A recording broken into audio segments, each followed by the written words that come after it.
Gotta go. We got a big star who just entered the studio. Big star. Huge star. Well, not huge. God damn it. Seth Rogen lost a little weight. How you doing, man? Thank you, Chris. Great. Thanks, man. All right. All right, buddy. Jimmy look good. We'll get back to the cat story later. That's too depressing. Kicker. You saw that? Fucking Christ. Why would you do that? I know, right? Why would you do that? That's such a great question. Why would you do that?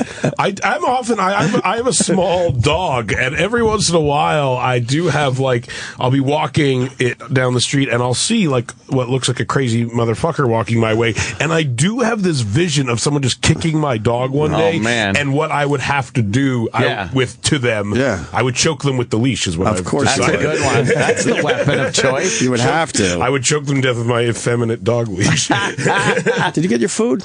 I did. I chowed it down. Oh, you already did it. Oh, I did, okay. Yeah, all right. it was making delicious. sure you were comfortable, man. No, yeah. It was, What kind of dog? I have a Cavalier King Charles Spaniel. Just sounds lame. That many words. It does. It's a cute dog. It literally is it looks like Lady from Lady and the Tramp. Oh, really? Oh, that's adorable. And it eats spaghetti like that. Nice. So Oh, it's- Pushing the meatballs with its, Yeah. with its nose. Is Do you bring it on planes? I do bring it on planes, yeah. that a pain in the ass to do? No, not really. She No? just sits there. She's very cool. very well behaved dog. But what do you do if she starts barking? Isn't that just embarrassing? She never starts barking, like ever. She very rarely barks. Oh, really? Good dog. Good dog. Won't they make you go from the front? I've heard that they'll take you if you're in first and your dog starts acting up, they'll make you go in the back. And Do they really? Yeah, I've heard of that. What about the people that sit in the back? The exact. That just shows how shitty it is in the back. Go back there with them. Bother those people. You know, if that plane goes down, that dog isn't even going to know. Everyone will be horrified, and the dog will just be in a crate going like just doing the same thing right into the ground. Wouldn't even care. That's why it's nice being a dog. Right? Ignorance is truly That's what bliss. most people are thinking as their plane is crashing. Yes, I wish I was a dog. Dog's licking his balls as he fucking smashing a building. I wonder why all the people are screaming. There's a great story we got to do later, or we could do now. Do it now. Some woman was having sex in the bathroom of the airplane. Oh, Jesus. And she was really... Did you hear the story on the way in, too? Yep, I did. I don't understand these people. She was being really loud, Right. and people were annoyed by that. Yeah. I love hearing a woman's, Maybe they didn't moaning. think it was sex, though. Maybe they thought she was having a little trouble in the bathroom. No, they all knew it was sex, and people were bothered enough where they started complaining, and then the stewardess had to knock on the door and try to calm her down. Jealous busybodies. But I guess she was moaning really loud. They send you to the back of the plane, Jeff. Fucking coach. Go fuck on those people. Would you be annoyed by that? I would not. My parents, it depends who was with me, the That's surrounding. It Yeah. can be incredibly uncomfortable. Especially if it was your parents. Yeah, exactly. That I'd be cool with. I'd appreciate that. Oh, now I'm hearing from Travis her parents were on the flight. Yeah. The person's fucking parents were Yeah, on the is flight. that true, Yes. Travis? And it was apparently the guy was apparently a stranger. Oh, that Wow. that girl hates her parents. Wow. That's what happened there. So she goes in the bathroom knowing her parents are on the plane and then still is really loud? With a stranger. That's fucked. There's a story there. She must have wanted them to hear. Yeah, that didn't. Right. That doesn't When just does that organically happen. Yeah. That girl goes on that plane thinking, "I'm going to fuck someone and piss off my parents." What a fucking lottery that is. She's mad that daddy blew her off, so she's getting back. Yeah. And who's that guy that spots a chick with her parents and he's like, And still tries to fuck her. I'm going to fuck her on a toilet in the sky. There's several obstacles in my way here, but I can work around all of them. A, I'm on an airplane. B, her parents are here. Yeah, I don't C, know she her. seems loud. How old was she, Travis? 21 or something like that, some right? early 20s. The Christ, yes. the guy, I guess, was sitting next to her, and they started fooling around in the seat, and then they went to the bathroom. Was it a Wow. nighttime flight? I don't know. Was it United? From Was it Vegas. United? United. That takes balls to do, man. Yeah. To get up and then try to get into a bathroom with a girl, and I don't know how you pull that People off. get weird on airplanes. Yeah. Once in a while, you see someone on an airplane, and you're like, Yeah. that girl would jerk off someone right now. Yeah, it's usually the girl I'm flying with. It's not me. I think that everywhere I go. I wonder if It's because there's a possibility of death. People like lose inhibitions. That's what it is. It's like how shitty movies seem better on airplanes. I think shitty people to fuck seem more likely to be not that bad to fuck on an airplane. Shitty movies do. Yes. Yeah. They're way better on a plane. I watched that Steve Jobs Ashton Kutcher movie on a plane a few days ago, and I was like, this isn't that fucking bad. I should win an Oscar, goddammit. Good impression. But it is. I think that's also why those people were laughing at that stewardess that was doing a little stand-up act in the front. Right. Exactly. Like, again, you're nervous. You're just finding anything you can laugh at. It's a release. Take the to be distracted. The fact that you're completely out of control of your own existence. I get so annoyed when that shit. Whenever they try to be funny on the plane, or like I saw a video yesterday of like the cast of The Lion King singing on an airplane. I fucking hate. I was like, shut the fuck up. There's people trying to sleep on this fucking thing. Like, I think I'm gonna die, and the last thing I need is like 30 musical theater assholes fucking singing to me for no reason. It sounds like a nightmare. Years ago, when Heather Mills was on Dancing with the Stars, or whatever she was on, it was one of my favorite stories because she's such a hated woman, and there was a big delay on like a Virgin or a British Airways, and they said as a treat, because she was on with her dance partner, we're going to have someone dance for you, and then she gets up and dances with her dance partner on the plane, and everybody was already annoyed, and they said it was just dead silent. Nobody applauded, nobody gave her anything. Her and her bum gam. She put her leg in the overhead and sat back. How awkward would that be? All right. Oh, well, I guess that didn't work. Can I move your backpack a little bit? By the way, it was a Virgin flight. I have to add that. It was a Virgin flight, everybody. They think that's hilarious in the story, so I want to mention that. I eat on planes a lot. Like, I'll eat almost anything, and I think it's the feeling of normalcy in a scary situation. Yeah, totally. Yeah. I just watched the stewardesses, and if they're not panicking, I'm like, oh, okay. All those dumb noises and bumps are totally normal. Every time I watch that show, Air Disasters, the stewardess is like, and I went out there and didn't give a clue that there was a problem. Thanks, fucking smiling. Thanks. You ruined it. You ruined my one thing. Ruins it. My one fucking thing I had. I'll be right back. But then every once in a while, you do see them panic a little bit, and like you do see them sit down and strap themselves in and have like 1% of worry on their face, and you're just like, oh, this is fucking it. This woman's flying 400 million flights. Yeah, but this is the one. She's strapping herself in. There was some story about turbulence that was so bad, and they said one of the flight attendants was actually sitting there and crying. Wow. And I'm like, wow, how unsafe do you feel when the fucking flight attendant's in tears? They had one out of Philly just the other day where a guy cracked the overhead and everything. Wow. A lot of people were injured. A flight attendant? Everybody. It was they're saying really bad turbulence, and they had to turn the plane around. And me and Ann were talking about like the pilots would have kept going. They would have been like, "Fuck it." I don't care. They're used to all that. It's never like, and the plane crashed due to turbulence. I heard there was that one that was flying from like London to Brazil maybe like 6 or 7 years ago. I heard that one turbulence was actually really? turbulence. Wait, London to Brazil? It wasn't. Maybe the other way around. It was Brazil to Paris. Yes, that's what it was. No, that wasn't turbulence. It wasn't? No, that was because that was the Airbus thunderstorm or some shit. And it was the perfect storm of the water. Their guidance. Whatever it was that tells them their speed. What's it called? The altimeters? But it gets fucked up when water gets in it or something? It froze up? It froze over. Oh, really? Wow. And the pilot was pilot error because they couldn't tell how fast they were going, so they stalled. Pilot error. Whoops. Remember, that was the one, right? According to Flight, that pilot should have been on more cocaine. Right. Stay away. You want your pilot on coke. Oh, hell yeah. If I took anything from that movie. Yeah. You want your pilot doing crank off the dashboard like a fucking trucker. Was he on cocaine, though? The dashboard, like he's got his pack of cigarettes. Exactly. Like a little dancing Elvis on the a hula girl. Shit. Do this shit.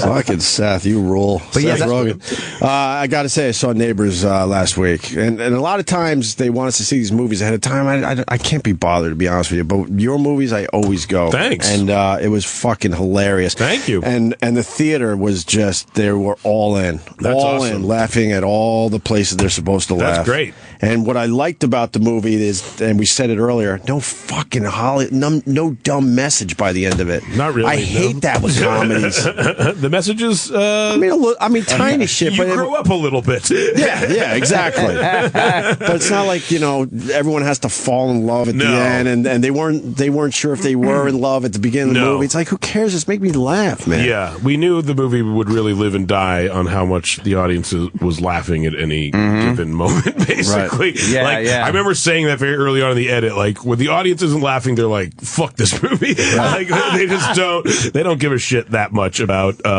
advancing the story. It's not a very elaborate story. Like, like we move next, we're a family, a frat moves next door, and we fucking hate each other. Right. And whenever it's not hitting that point really hard, the audience doesn't really care what's going on that much. Are you comfortable watching your comedies in front of people?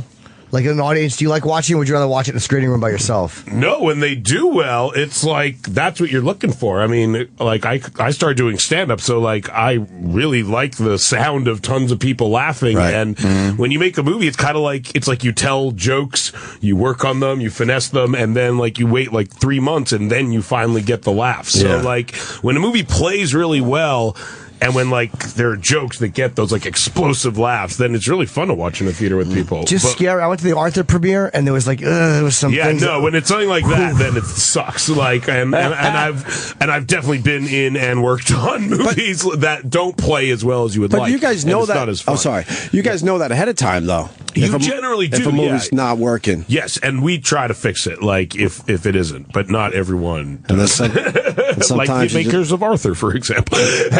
Yeah, it's tough, though. Like, it's really hard to make an audience full of people laugh. You've had a really good run. We've talked to guys where they go, yeah, I knew this movie was going to suck, and there was nothing I could do about it, and I still had to put a smile on my face and promote it. I've done that a few times. I try not. I mean, there's some movies I've learned in the past, even the movies that I hate the most, some other people still come up to me on the street and really like them. Right. So it's like Guilt Trip is not my favorite movie I've ever been in by any means. When I watch it, it doesn't like make me laugh really, really, really. There's a few parts that are funny, right. But I try not to. I try to put myself in a position where, like, I'll promote a movie much more if I really like it, basically, so I don't have to lie to people. That's basically my goal. It's hard when you have to lie about it. Yeah. Oh man, I have no doubt.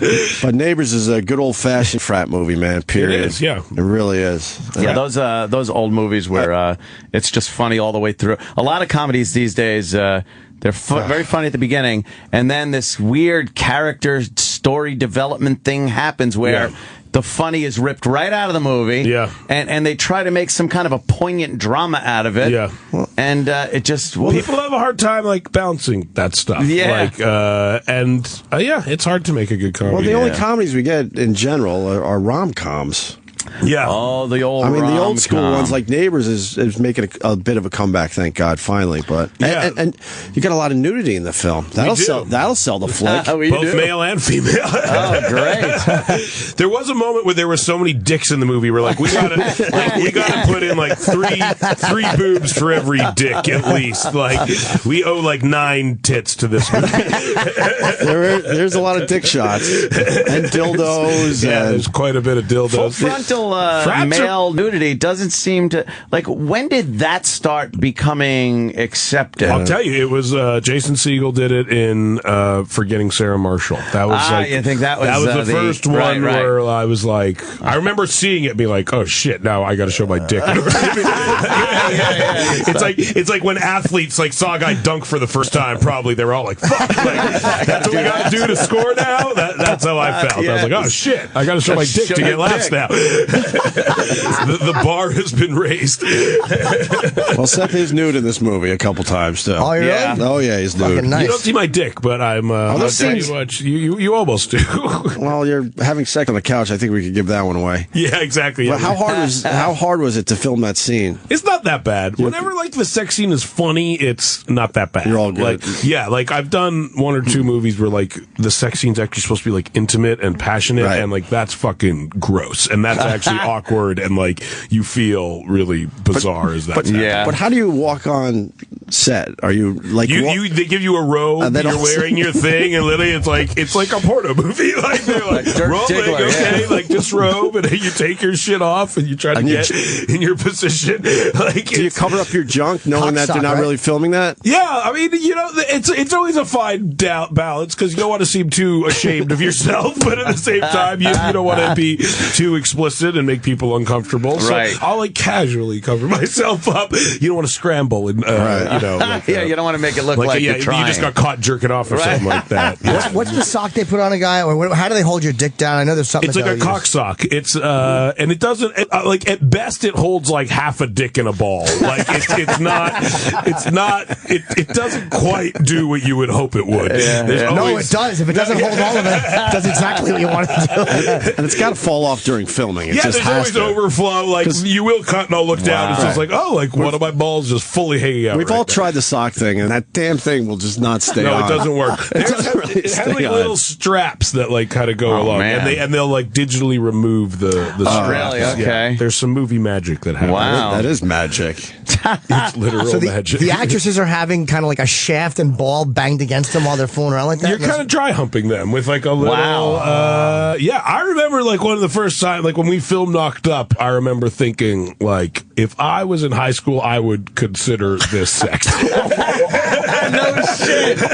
Like I heard they like if I was 17, I'd be really bragging to my friends about what is happening right now. I got blue balls right now. God damn it! It was sex, man. Yeah. That was hardcore sex when you were a teenager. For a teenager, a young teenager, right? Hardcore as it really was. You didn't even care about the chafing for the next fucking week. No, not at all. Just like all raw. Right. Yeah, that was the goal. I'd dry hump the shit out of somebody. Are you worried about getting a rod in those situations, or is there a part of you that wants to just to show her? Yeah, just to show her. I don't know how I'd feel I remember about that. reading a quote like from Sean Connery where he was, not talking about beating up women, but he was talking about making love to them on movies, and he said like I say to a woman, I'm sorry if I get aroused, and I'm sorry if I don't get aroused. And I always thought like that's a smooth thing that only Sean Connery can say. Get away with. Yeah, that wouldn't fly with me. No. Sorry if I get a boner, and I'm sorry if I don't get a boner. They'd just be like, how about you don't get a fucking boner? He said if they melted with his charm. And then I choke them. A little backhand action. Wow. Exactly. Have you ever gotten excited doing one of those? Never really, no. Not like fully. There's a scene in Knocked Up where me and Paul Rudd are at a strip club, and we kind of built a strip club on set, and then over the years, we've learned that if you hire porn stars to play like strippers and people being naked, it's so much better than hiring like an actress who wants to be a stripper. Right. Because to an actress, like that's her worst day of the week, and to a porn star, that's her best day of the week. Wow. Like, the fact that she's not getting like 3 dicks in her ass is like, it's like to them, this is like a fucking vacation job, And they're thrilled, they're in a good mood, they're not awkward about it. But like for an actress who wants to be a serious actress, it's like humiliating to play a stripper. Yeah. But a porn star, that's like your segue into the mainstream. So we got to pick our porn stars. Like I remember at the time, like I was into Nautica Thorne, so I was like, oh, let's get her. And Paul Rudd, I can't remember who he picked, but that and then we literally sat there. I got lap dances for like 3.5 hours straight. And I remember me and Paul beforehand talking about it, being like, it's going to be kind of awkward. It's going to be weird, like getting lap dances in front of all these people. And then like 30 seconds into it, we turned to each other. We're like, this is not awkward at all. This is the greatest fucking thing that's ever. This is literally just us getting lap dances for 3 hours straight. You should have taken a Cialis and put on silk boxers. It was wonderful. What a great point about a porn star, though. Like for them, that's such an easy day at work. Right. Oh, we still do it. It's like I actually was one of the ones who, like, when we made Zach and Miri make a porno, like I was a big proponent of I told Kevin Smith, like, hire fucking porn stars. Yeah. Like, do not try to get actresses who will do the stuff that you want these porn stars to do. Yeah. Because porn stars, they're down. It's great. Like you don't have to with actresses. I mean, rightfully so. It's generally like there's a negotiation of how naked they'll get. Again, a porn star's happy that that she's not getting a watermelon in her ass. It's like, so I'm just naked? Yeah, you're just, and you guys are just going to tell jokes around me? Yeah, that's it. No one's shitting on me? No one is shitting on me. And you're paying me? Yes, that's exactly what's happening. It's a fucking mutually beneficial situation. And they probably didn't jump up like regular actors would probably jump off your lap. Cut. They do, because they were all strippers, so they kind of do the stripper thing of like slowly like putting They keep it sexy. That's great. Who's Nautica? What's her name? Nautica Thorne. Do we know her? I don't know if I know her. What's her specialty? Does she have a blowjob queen, or is her? She's Asian. So in porn, that's a specialty. Right, that is a specialty. And often I find a lot of Hispanic girls go back and forth between being Asian and Hispanic in porn, which is an amazing diverse. I don't know what you call that. Amazing they can do versatility. that. Yeah, exactly. Versatility. Latina sluts and me so horny. Hypatia Lee. Very versatile. Do you remember Hypatia Lee from years ago? She was like the first big Asian porn star, I think. Who? Hypatia Lee, I think her name was. No, I don't remember. That's going way I remember back. Asia Carrera was one of the first like big Asian porn stars. Her name was Asia. Right. Yeah, that shows how much she cornered the market. Here we go. Asia. No mistaking this. That's who I'll go with. You know Asa Akira, I think you say her name? Yeah, Asa Akira. Yeah, Asa Akira. She is fucking hilarious. She's one of the, she might be the funniest Twitter account. She is funny. I've looked at her Twitter every once in a while. I have to get that. Yeah, she does that show with David Cho, his podcast. Right. He just got in trouble for saying how he raped a masseuse or something. Jesus. Did he really? He did. He had some shit go down. Oh, yeah, I like his art, so I'll read up on him every once in a while. Yeah, he's a maniac, though. He really doesn't give a fuck. He's crazy, yeah. Because he's worth a couple $100 million from Facebook He got Facebook stock for painting their walls. Highest paid artist in history. But then there is some rape allegations going around. So you want to be careful with that. You gotta be, right? There's only so good a painter you can be before that matters. Yes. I don't know if he's good enough. You gotta get better. How often you on Twitter? You go on there. Look. I go every day. Every once, I don't tweet every day. You get shit from people. I really don't that often. Oh, and when I do, I will I'll write them back, and I'll just be like, "Fuck you." Have you gotten to the point where you just bounce, or you got to say something every time? No, I don't say something every time. Yeah. But I have a pretty. People aren't that bad to me on Twitter. People are. I talk shit about like you fucker. I know. Yeah, people just rail against you guys. Oh God, yeah. You guys, but radio people have like a kind of adversarial relationship with their listeners. That really is true. You're right. Why? Why us? I don't know. It's familiarity breeds contempt. I think to some degree. Right. Honestly, they feel like they know you really well. You're in their car with them as they're driving, and eventually they're like, "I know these guys. Yeah, these guys." On those slow news days, you got to throw your life out there, so people know everything about you, and then they just call you asshole. We should do one radio show a month. They would like love you us. guys way more. God, they love us. No, but they associate you with all the good and bad times because you're in the car with them. So if they're fighting with their wife, who else are they listening to? Your voice. Right. Yeah, and they think we're taking her side. God damn it. Yes. And they're right. That's happening right now. Open the door and kick her right out. Grab one of her tits and then give her a boot. Man up already. Tired of you. I think it's because you guys also like have kind of a rapport is kind of an argumentative one at times. So I think it feel like maybe they feel like in order to get in on the action, they gotta be like you guys. Give each other shit. Dawn. That's Anthony's my sister. Nice. She wanted to meet She you. came in just to meet Seth Rogen and dressed apart too. Dawn all dressed up nice. Hi there. All right, sit down and shut up. I have a gig to plug. A gig to plug. That's right. Everyone. Boy, my family loves plugging gigs. What do you do? What does she do? Well, me and my brother and sister are doing a little musical engagement in Patchogue. Yes. We're like the little Partridge Ruben family. Kincaid. Ruben Kincaid is dead, so someone has to carry it on. There's nothing worse than when you've mentally committed to Ruben Kincaid and someone starts saying Partridge Family. You did it though. You plowed through. You really did. You have the more specific reference. So I think even though it was a millisecond late, you get the points on that. that one. The margin of difficulty was higher on yours. Fuck. I hear you're involved in The Room, the movie The Room, something about it? Yeah, Franco great. bought, great. He one of the guys who made The Room wrote a book about the making of it, Greg Sestero, and so Franco optioned the book and then asked me and Evan, my producing partner, to help him produce a movie based on the book. So it's going to be a movie based on the making of the movie. Exactly, yeah. All right, this won't be an expensive movie. Because that goddamn thing is unbelievable. Hilarious. Yeah, I saw it like 10 years ago, I think, for the first time. Like right when it came out. Like I just moved to LA, and there would be billboards for it and ads and stuff like that. I remember I saw it with Jonah Hill actually randomly, and like we became obsessed with it. Like it was the greatest fucking that awful thing movie, right? Seen. We saw clips of that. I think we watched.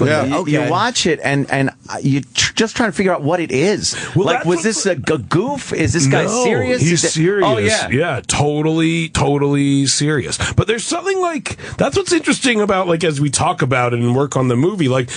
It's your instinct to just like say like fuck this movie, it's a horrible piece of shit, like why would you do this, like what an idiot. But what's kind of what you can't ignore is that like there's tons of bad movies that aren't watchable and that like no one watches over and over and over again. So like there is something you kind of have to give credit to, because like of all the shitty movies, he made one that like people still watch 10 years later, love to watch that the people shittiness love it. of And it. so like there is something probably of obviously no effort of the guy who made it, but there is something that's oddly brilliant about it in a weird way. What is that? Because obviously it was sheer accident that it made shitty in a way that people like watching shitty. Yeah, it's bizarre. What is that? I don't know. I don't get it. And it's like new shit. Like a lot of movies, like you get the joke 10 minutes in, you're like, I get it. It sucks. Right. This movie's not like that. No. In 10 minutes, like after 40 minutes, you're just like, it keeps coming up with new ways to be shitty. Like, it's constantly like reinventing the shitty wheel as the movie goes on. Like it's truly amazing. Have you talked to the guy yet? I met him in a grocery store one time. He's shit! Randomly, and I talked to him for a little while. Hi, Seth. Hi, Seth. Oh, yeah. He's kind of like a vampire. He's like a vampire-y vibe. Does he know it's awful? Well, what's interesting is he's kind of had to restructure his thoughts on it, I think, to some degree. Because he wants the acclaim and attention, but all that's associated with somewhat acknowledging that it sucks shit. So, like, I think he's kind of in a weird position where he goes to the Q&As and he introduces the screenings, and I think now he kind of pretends like, oh, it's a dark comedy or something like that. Yeah. But it's like so clear that he like is wounded by, it's like torn. Which is interesting also. Like a guy who has to like go around and perpetuate something that's being received for all the wrong reasons, basically. The irony is an afterthought. Like, oh yeah, that was meant to be ironic. We meant that to be weird. No, he wanted every scene in that movie to be a statement and something great. And he thought it was brilliant. Yes. And like it's so. But again, that's what's interesting. Like I think there's something so honest about it. Like that's what makes it watchable. It's so clearly like he thought it was so good that. And it's all from him that it's like, I think that's what it is. It's very personal in a weird way. And the art is that somebody can do something so abysmal and look at it and think it's good. It's like the fact that you can look at that and actually think that it was good after it was done. I can imagine. I can't get over that. Watching like the dailies from that and being like, we nailed it. It's good. That was What is he doing now? Did you ask him, or does anyone know? Well, the whole thing is that like he has a massive amount of money from like a mysterious source, and like and I don't know if it's ever like the book is like the guy talks a lot about how like where's the money, like the movie's not a cheap, it's like a $10 million movie or something like that. Like it's not a cheap movie, and he paid for it all himself. And where'd the money go? Did he pay $9 million to one actor? Yeah, exactly. Because they kept going, like it kept stopping and starting. He bought all the equipment himself. He didn't rent it for movie house. He bought the camera. cameras and the stuff. Like, and like it was a very bizarre approach. But like, so for however, he's rich. Like he's independently wealthy, and he currently like tours with the movie still. Like, he never tried to do another movie or any of that. Supposedly he was like working on something else, but I don't think he ever did. That'd be great if he did, though. I can't wait to see that. I did Red Eye with the guy that wrote the book. Oh, really? Yeah. And some of his stories about it are he tells it very, it's very entertaining. Does he like how the movie came out? Not really. He has fun with it now. With Greg. And that's like like his character would be the star of the movie. Oh, yeah. But it's crazy. Like, but he's still friends with Tommy. Like, they're still good friends. They tour it. They go around stage together. Yeah. And packed houses. And again, for Greg, it's bizarre, too, because he wanted to be like a serious actor. And then he ends up in that. Yeah, he ends up in that. And he knows it sucks, though, as it's happening. But he, at the same time, seems to be like, but it's a movie. Like, someone's actually like making a movie. Right. Wasn't there a lawn chair on the roof in one scene where they're sitting in like they're sitting on the awful lawn chairs on the roof, and it's all like really bad green screen for no. There are roofs in Los Angeles. Right. Like, they're not even hard. They're not hard to have access to. And then they're throwing that football around like 2 feet away from each other. They play football on the day of their wedding when they're all in tuxedos. It was great. It's super. My favorite thing is the same sex scene is in the movie twice. They reuse the same sex scene very clearly. Same shots, everything. They just replay it again. It's like it's a new. They're like 40 minutes apart. It's probably because like Ed Wood was appreciated years later for his awful movies, and maybe this is one people like, hey, look, this guy is still here. People talk about it's like a very Ed Wood. There are a few movies like that. I remember Blood Feast is a horror movie that was just watched for a goof. Yeah. You just watched it, the horrible acting, the bad special effects, the echo in the back of everything, and the boom in the shot. The boom in the shot. I think one of the things is people like the idea of people whose like ambition way outweighs their talent. I think there might be something inspiring to people about that, where they're just like, this guy didn't care. Why should I? Why should I care? He wanted to make a fucking movie, and he didn't let the fact that he had no idea how to do it stop him from doing that. You know. That's brilliant. There's something endearing about that. Yes. Yeah. Who's James Franco playing in that? He might play Tommy Wiseau. Wow, I can see that. Yeah, you I can see him being a creepy guy like that. Oh, it's a real movie, not a documentary about it. It's like a movie about the making of it. That would be fantastic. Yeah, it'd be really interesting. What year was The Room made? Like 10 years ago. Maybe 10 years ago. Yeah. I thought it was older. Okay. No, maybe a little longer. No, maybe a little. All right, but it's green screen, and it could be that old. No. It was made in like the early 2000s. I'd say. Yeah, around then. Maybe the late 90s, but around then. Yeah. What's the deal with Franco painting you nude? I don't know. He. You guys got such a great. I don't even question it anymore. Honestly, it's like if you're friends with someone who like if we weren't famous and your friend did that, you'd just be like, oh, that's a funny thing that my friend did. But because it all gets put out there in the world, I guess it becomes a lot more ridiculous in the public eye. No but shit. To me, I was just like, oh, that's funny. Franco's painting these ridiculous naked pictures of me. But then you step back, you're like, oh, everyone sees it too.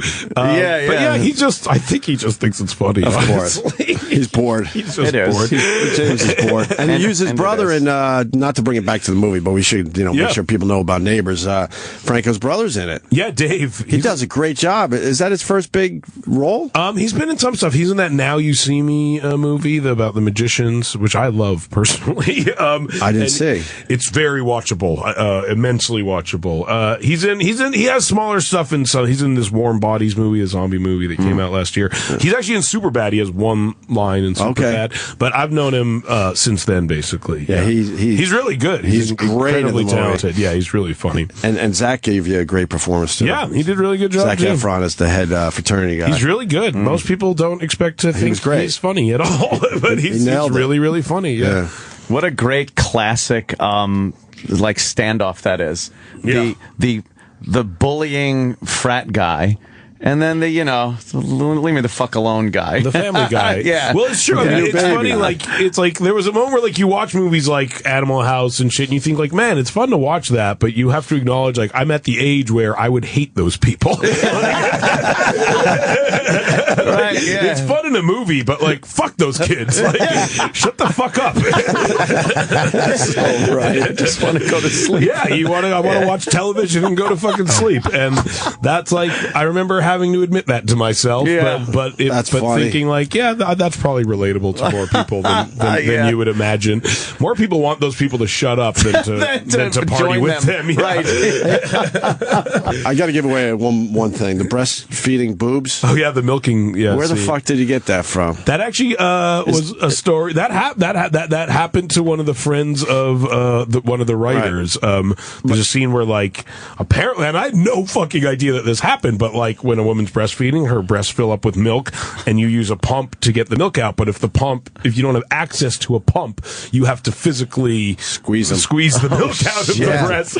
And so one of the writer's friends was coming back from Coachella with his wife, and they had this happen. They had their pump broke, and he had to milk her on the side of the road in the car. And I remember he told us that story, and we're like, we have to put that in the movie. Like, they get really tight and engorged, especially when they stop breastfeeding. Yeah, exactly. When they have a problem because the milk continues to be produced, and the women have to literally milk themselves in the shower. Giant life-giving tits. What a bitch. My question was, where did you get the actual boobs from? There were prosthetic boobs. They were made, right? Yeah, they were made. Oh, they look great. Our effects company. They look great. They did look good. They look great in a horrific way. Yeah, it's literally You'll understand when you the see the guys movie. that do The Walking Dead made those breasts. Really? God, they must have hated you. Perfect. They're like, you know what we do with our They do all our shit. craft. They're always making us dicks and butts. They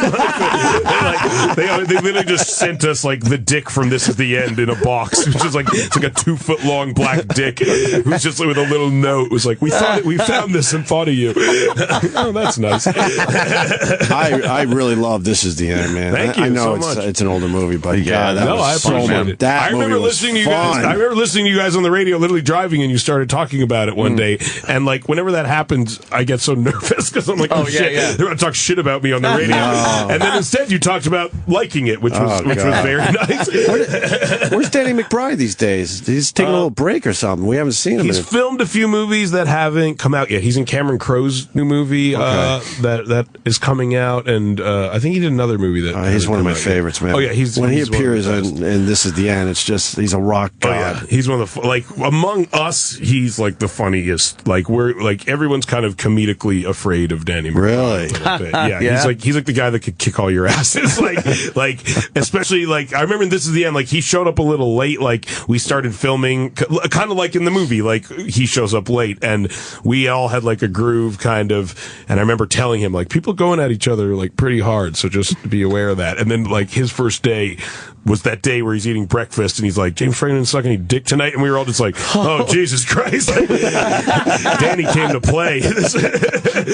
Yeah, it was brutal. That wasn't in the script? No, not at all. A lot of improv in that movie. Yeah, lots of improv. Yeah. That's funny. When you're just asked to make fun of your friends' careers, it's easier to improvise. Right. What's more satisfying than that? Nothing's more satisfying than that, just eviscerating your friends. You get a 2-time Academy Award nominee. I know, like Jonah. Now, obviously, you guys, how do you handle that one? It's not with, hey, congratulations. Do you just shit all over? Yeah, or just praise the guys that won? No, honestly, when he got nominated for Moneyball, there was some sense of like obviously he's great in the movie, but like it's a very toned down performance, and there's some sense of like, oh great, you weren't funny and you got nominated for an Oscar, congratulations. But but for Wolf of Wall Street, honestly, like that was one of my favorite movies of the year, and I thought he was amazing, so fucking funny in it, amazing, but it like is like a comedic performance. Right. So when he got nominated for that, I actually I went off for hours about how psyched I was, because it was like it wasn't like a toned down like subtle thing he was doing, like it was a balls to the wall, like a whole new character, crazy thing he was doing. It's like when Jimmy found out Tommy was going to be made. Yeah. We all know how that ended. That movie got a lot of fucking hate from a lot of people. Well, they praise a band like Goodfellas didn't or The Godfather did. We always like America doesn't. Yeah. I mean, that to me is the whole point of the movie. Is like it's directly reflective of what happened in real life. Like this guy did fucking partied his nuts off, stole money from everyone, and he's totally fine in the end of the story. Like, and that's a direct product of like the culture we live in. And so I think that's why people didn't like it, because they don't like the American product of what happened. They don't like the truth dangled in front of their faces. They don't like to see like, oh, I live in a country where a guy can rip people off, do drugs till his fucking dick falls off, and then be totally fine at the end of the day. Yeah. We only have a few more minutes, I heard. This upcoming project about the first buddy cop. Oh yeah, pairing with Kevin Hart. Yeah, this has potential, man. I think it does. Yeah, it's a funny. You guys start filming yet, or no? We start probably next year. All right, so this is down the road, but I mean the concept is great. The first interracial cop pairing in history, and it takes place in the 40s. Yeah, and it's you and Kevin Hart. I could just imagine the jokes with this thing. It's funny because and I play a Jewish guy, obviously. So it's funny because it gives you an excuse to be like really racist and really anti-Semitic at all times. Like everyone hates Jewish people and black people at that time. and it's about how we get teamed up to like infiltrate the jazz scene to like bust jazz musicians for smoking weed, which they actually the reefer did. Like it all comes from like a line in this book that the writer Rodney was reading, where it just said like the FBI attempted to send agents into the jazz scene to bust the musicians for smoking marijuana. They were unsuccessful. And like we always just looked at that one line and we're like, that's a fucking funny movie. Holy shit. Yeah, whole so, movie that's out all of it a took. fucking line. That's so yeah, we just kept working backwards from the scene where it's just like me next to Kevin Hart, and I'm like, he's my partner. You realize he's black.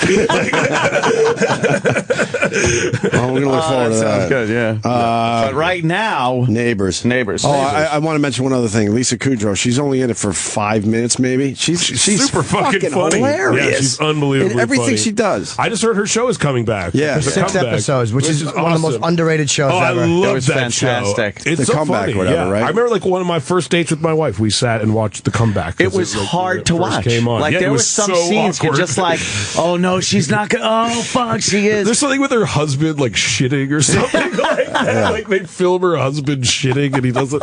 Like it was such a funny fucking. The way show. she approached the writers of the show, and she just wanted more. like, oh, don't say that, and they hated her. Or when the stepdaughter said something and called her mom, and she couldn't believe that the stepdaughter called her mom, and she went, changes.